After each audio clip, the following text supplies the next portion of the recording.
Good morning students. Welcome to GK Army online classes for standard 6. बच्चों, आज हम 10वां पाठ का प्रश्न चर्चा करेंगे। 10वां पाठ का दीर्घ उत्तरीय प्रश्न बच गया था। दीर्घ उत्तरीय प्रश्न आज हम करेंगे। ये दूसरा पाठ है। 10वां पाठ का पहला पाठ हम अपलोड कर चुके हैं। ये दूसरा पाठ है। ठीक है, तो पहला प्रश्न देखिए, दीर्घ उत्तरीय प्रश्न। ठीक है, पेज नंबर 98 में चौथा प्रश्न देखिए, दीर्घ उत्तरीय प्रश्न। पहला प्रश्न है, क पत्र का सार अपने शब्दों में लिखिए। ठीक है, क प्रश्न है, पत्र का सार अपने शब्दों में लिखिए। पत्र को पढ़कर आपको क्या समझ में आया, उसका सार लिखना है। ठीक है, जो भी समझ में आया आपको पत्र पढ़कर, उसे आप लिखेंगे। तो इसका प्रारंभ कैसे करेंगे, देखिए। यह पत्र राम प्रसाद बिस्मिल, जो कि स्वतंत्रता सेनानी थे। ठीक है, ब्रैकेट में हमने बता दिया स्वतंत्रता सेनानी। यह पत्र राम प्रसाद बिस्मिल ने अपनी मां को ब्रिटिश सरकार द्वारा फांसी पर चढ़ाए जाने से पूर्व लिखा। अपनी मां को याद करते हुए वह लिखते हैं, मां, इस जीवन में तुम्हारा ऋण उतारने का अवसर भी ना मिला। यदि मैं अनेक जन्म ले लूं तो भी तुम्हारा मुझ पर जो ऋण है वो मैं कभी नहीं उतार पाऊंगा। जिस प्रेम और दृढ़ता के साथ तुमने मेरे इस तुच्छ जीवन का सुधार किया है वो अवर्णनीय है।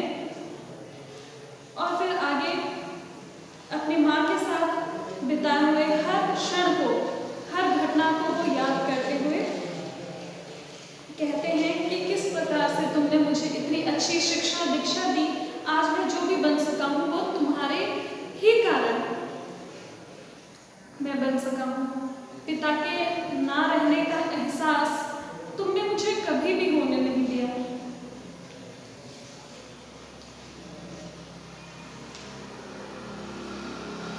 तुम कितने अच्छे ढंग से मुझे समझाती थी। जब मुझे तुम डांटती भी थी तो भी बड़े स्नेह से हर बात को तुम समझाती थी। यदि मैंने तुम्हारी बात नहीं मानी तो भी तुम मुझ पर क्रोध नहीं करती थी और बहुत ही प्यार से मुझे ये समझाती थी कि तुम्हें जो भी अच्छा लगे वही करो। लेकिन साथ ही साथ वो ये भी बता देती थी कि देखो, अगर तुम ऐसा करोगे तो इसका परिणाम अच्छा नहीं है। तुमने कभी भी अपने विचार, अपनी राय मुझ पर नहीं थोपा। तुमने हमेशा मुझे स्वतंत्रता दी ताकि मैं जीवन की जो विभिन्न परिस्थितियां हैं उनमें खुद अपना सोच विचार के माध्यम से, अपनी सोच के माध्यम से निर्णय ले सकूं। तुमने कभी भी अपनी कोई भी बात मुझ पर नहीं थोपी और ना ही मुझे क्रोध किया। अतः मैं माता से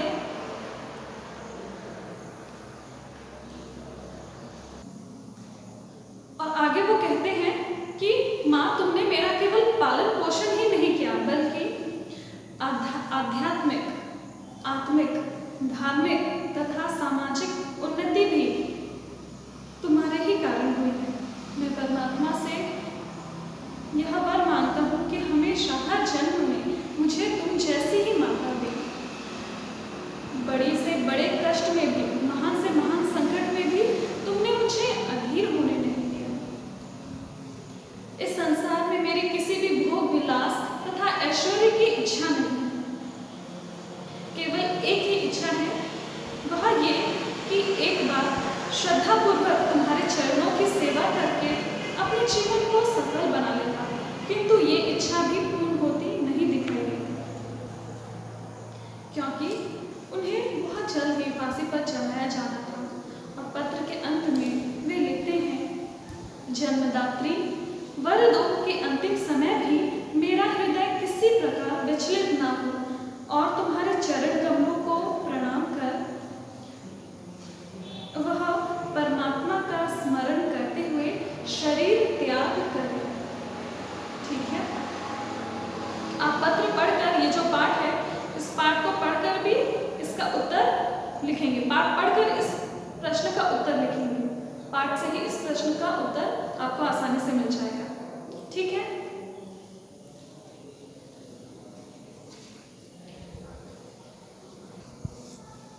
अभी बेटा ख प्रश्न देखिए।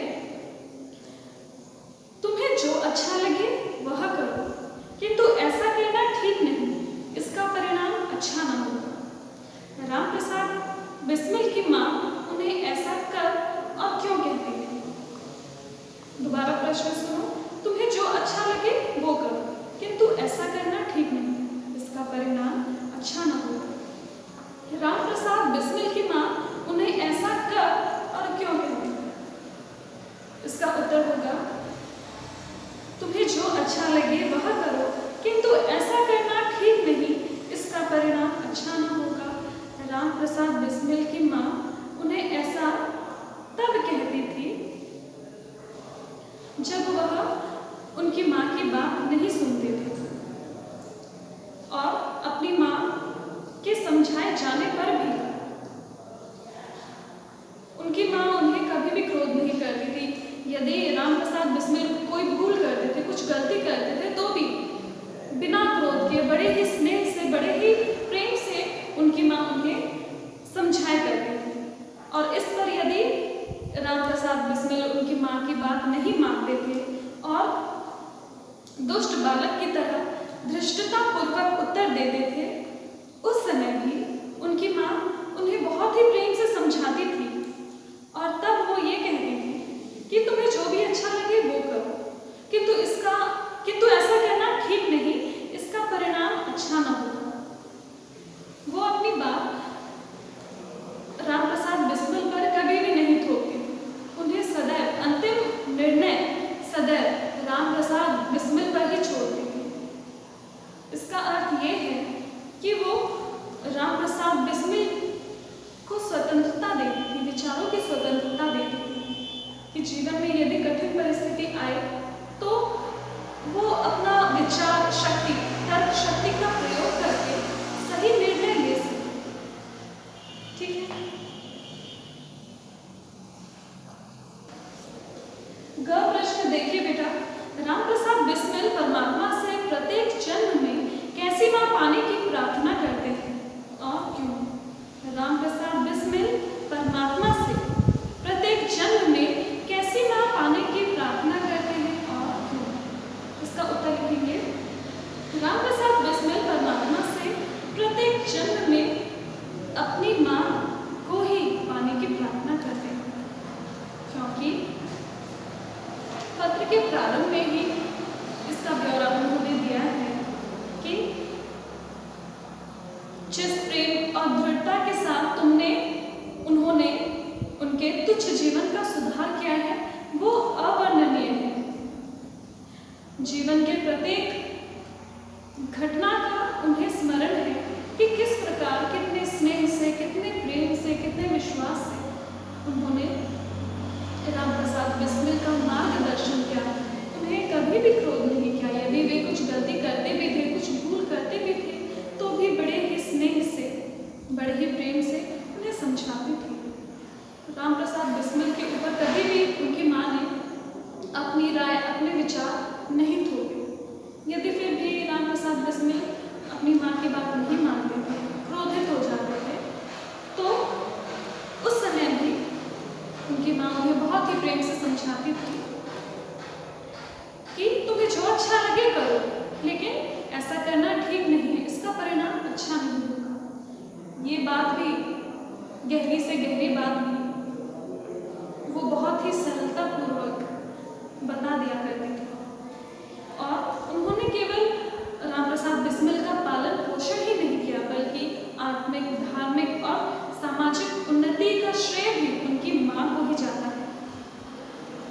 जीवन के महान से महान कष्टों में उन्होंने रामप्रसाद बिस्मिल को अधैर्य होने नहीं दिया। इस प्रकार की शिक्षा दीक्षा के कारण रामप्रसाद बिस्मिल कहते हैं कि प्रत्येक जन्म में वे परमात्मा से ये आशा करते हैं कि उनको अपनी माँ जैसे ही माँ मिले। ठीक है, अभी तीसरा प्रश्न देखेंगे बेटा। घ प्रश्न देखेंगे। प्रश्न देखिए सारे बच्चे, ये इस पाठ का अंतिम प्रश्न है।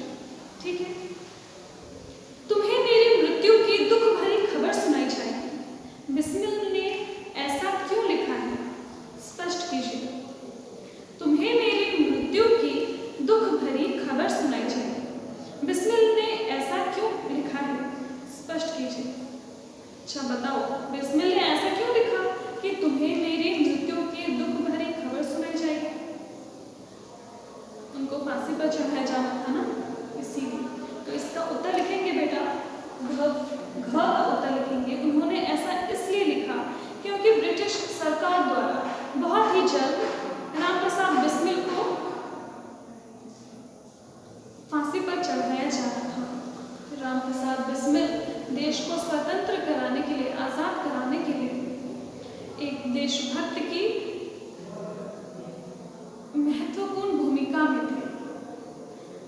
अंग्रेजी सरकार द्वारा अनीतिपूर्ण जो नियम कानून थे उसका वो विरोध करते थे, जिसके कारण ब्रिटिश सरकार को बहुत ही परेशानियों का सामना करना पड़ रहा था और इसीलिए वो रामप्रसाद बिस्मिल को मृत्यु दे देना चाहते थे।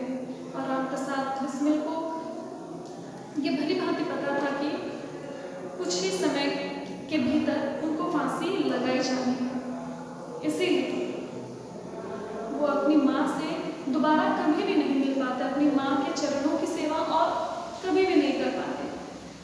इसीलिए पत्र वो अपनी माँ को लिखते हैं और बताते हैं कि तुम्हें मेरी मृत्यु की दुख भरी खबर सुनाई जाएगी। इसलिए वो ऐसा कहते हैं और साथ ही साथ वो ये भी बताते हैं कि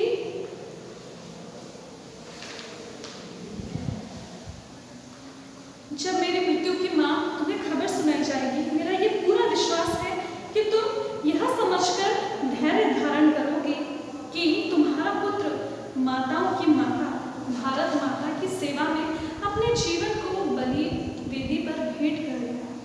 मुझे पता है तुम दुखी नहीं होगी, तुम ये विश्वास करोगे, तुम्हारे हृदय में ये विश्वास रहेगा कि तुम्हारे पुत्र ने अपनी माताओं की माता के लिए अपने जीवन को निछावर कर दिया और उसने तुम्हारी कोख कलंकित नहीं की, बल्कि अपनी प्रतिज्ञा पर दृढ़ रहा। तुम्हारी कोख को उसने रोशन कर दिया। जब स्वाधीन भारत का इतिहास लिखा जाएगा तो उसके किसी पृष्ठ पर उज्जवल अक्षरों में तुम्हारा ही नाम लिखा जाएगा कि वो कैसी माता थी जिसने इस प्रकार के पुत्र को जन्म दिया। और पत्र के अंत में वो भावुक होकर कहते हैं, जन्मदात्री वर दो के अंतिम समय में भी मेरा हृदय किसी भी प्रकार विचलित ना हो और तुम्हारे चरण कमलों को प्रणाम कर मैं परमात्मा को स्मरण करता हुआ शरीर त्याग करूं। ठीक है, ये ठीक है बच्चों, यहाँ पर आपका 10वां पाठ का अंतिम प्रश्न समाप्त हो गया। आई होप आप लोगों को आया होगा समझ में।